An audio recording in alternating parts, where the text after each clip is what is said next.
Good evening.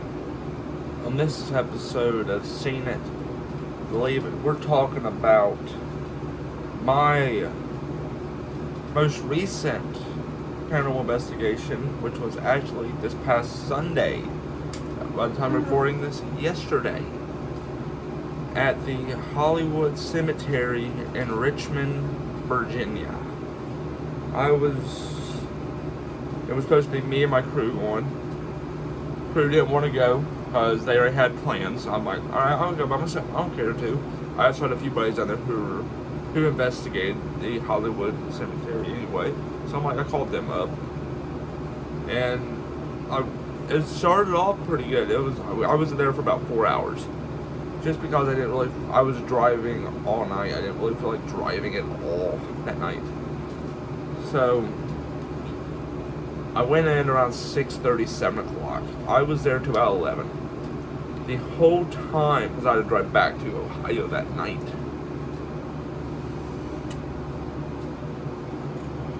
So, anyway, we got a few things, a few little cold spots, a few little audio things, but the most compelling evidence I got that night was when I was by myself near the set of gravesite, tombstones. I was sitting by a tombstone. I can't remember the name on it at all. Either I don't remember it or I couldn't read it. That was the thing. I was that bad that night. Yeah, last night. I was just, as soon as I walked in, like, okay, we started off getting some few cold spots here and there, but it's outside the cemetery. But as soon as you walk through the gate, cameras quit working, flashlights didn't want to turn on, voice recorders didn't want to work. We're like, I have an idea. Everyone's like, what's that? I'm like, why not, instead of turning these things on while we're entering, why don't we turn them on in the middle of it? Bad idea. Because as soon as I suggested that, we did that. We walked out and turned them off, put new batteries in. And we made it to the middle of the cemetery. As soon as we turned them on, I got violently ill, like to the point where I couldn't even stand up straight.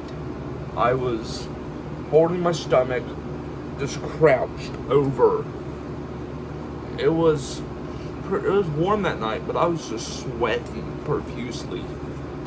I was getting really bad cold chills. They were like, you need to go. I'm like, I'm fine. Leave me alone. I'm fine. I was in complete denial of it. One of my buddies, when they call him Josh looked at me and went, Caleb, you're sick. You need to go home. I'm like, no, I'm not sick. I'm fine. He says, can you at least sit down somewhere? I'm like, all right, I'll go about 4 rows over, and I will do a little voice recording. I did that. I was there about an hour. This is about 9:30.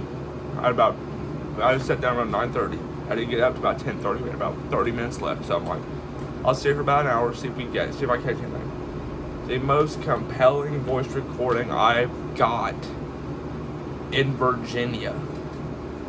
Let me rephrase that. The most compelling voice recording I've got in Virginia, West Virginia, Tennessee, Kentucky, and Indiana came from this one spot in Richmond, Virginia, in the Hollywood Cemetery, very clearly. Not very clearly, but clear, to the point where you can hear something say, "Get out." And as soon as I got that, the voice recorder was on the whole time. I was talking about how better I felt. Just as I felt like, as soon as I sat down, I felt a lot better. But as soon as that voice came through and said, "Get out," I felt like someone grabbed the back of my hair. Like, I was like, oh man. Like, this here was me against the gravestone. Like, right here's the end of it. And I was looking like this, just sitting, looking forward. It felt like someone grabbed my hair and just yanked me back towards the tombstone and like held me. I'm 6'2", 230. I'm not a small guy, but it felt like someone had their hand here and there, just holding my head against the tombstone. And it was insane. I wished my original crew would be there to witness that, because, good God. It really felt like during the time though, as soon as I got up, I felt like this, what was the necklace I was wearing that night? I was wearing this one that night. I remember that. I was wearing this one. I don't know why.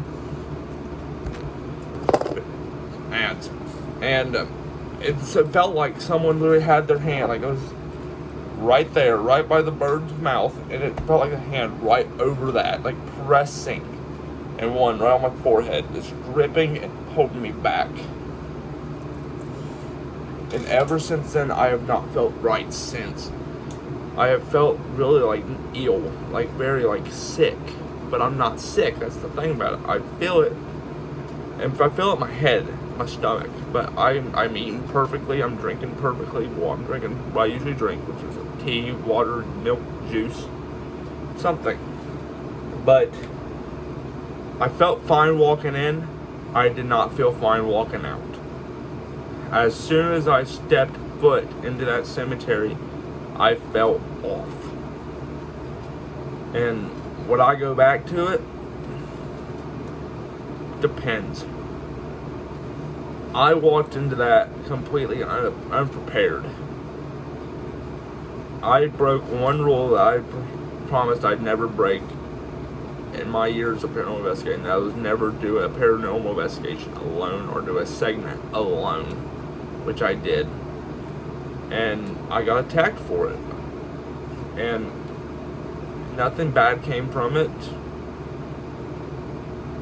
Nothing bad came from it, so I was happy with the evidence I've got, but